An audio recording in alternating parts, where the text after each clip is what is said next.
Everyone thinks the Siege of Masada was about military defeat. They're wrong. What actually happened on that desert plateau in 73 CE wasn't a loss at all.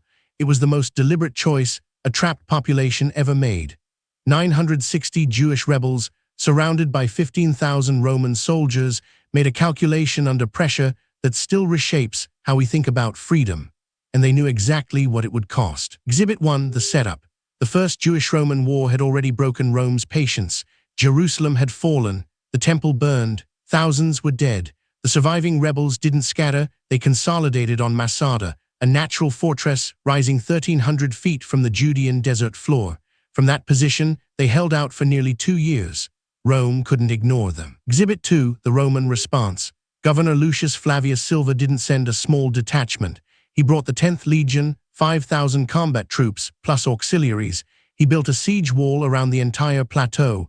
He constructed a massive ramp up the western face using slave labor. This wasn't punishment, this was erasure. Rome was sending a message. Resistance ends here. Exhibit 3, and here's where the real story begins. The rebels inside knew the ramp was coming. They had maybe weeks. Their water supplies were finite. Their food would run out. They weren't ignorant of the math. They were making a decision with full knowledge of every variable. That's what separates Masada from just another military catastrophe. Here's the pressure point they faced. Surrender meant slavery or crucifixion or worse. The Romans had already demonstrated what they did with rebels. Staying meant certain death when the walls fell. But there was a third option, one that required absolute consensus. And that's where conviction enters the picture. According to the historical record, and yes, we should note this comes largely through one source, the Jewish historian Josephus, the defenders made a collective decision. They would not be taken alive, not out of despair, but out of conviction. They chose to end their own lives rather than submit to Roman rule. It wasn't impulsive. It was organized. It was voted on. Now here's what modern people often miss. This wasn't suicide driven by hopelessness. It was suicide driven by principle. There's a crucial difference. One comes from despair. The other comes from a clear-eyed assessment that certain costs, losing your freedom, your dignity, your right to choose, are worse than death itself. That distinction matters for you because you'll never face a Roman siege, but you will face moments where you're pressured to compromise on something you believe in. Your boss demands you cut corners. Your peers push you to abandon a principle. Your circumstances make the hard choice seem unbearable. That's when Masada teaches you something practical.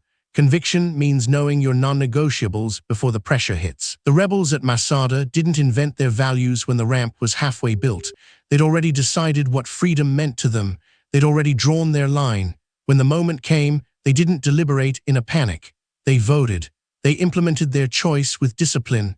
They owned the outcome. Exhibit 4, the final reckoning. When the Romans broke through the walls, they found the fortress empty of living defenders. 960 people had chosen their own terms. Rome won the territory but lost the narrative. That matters.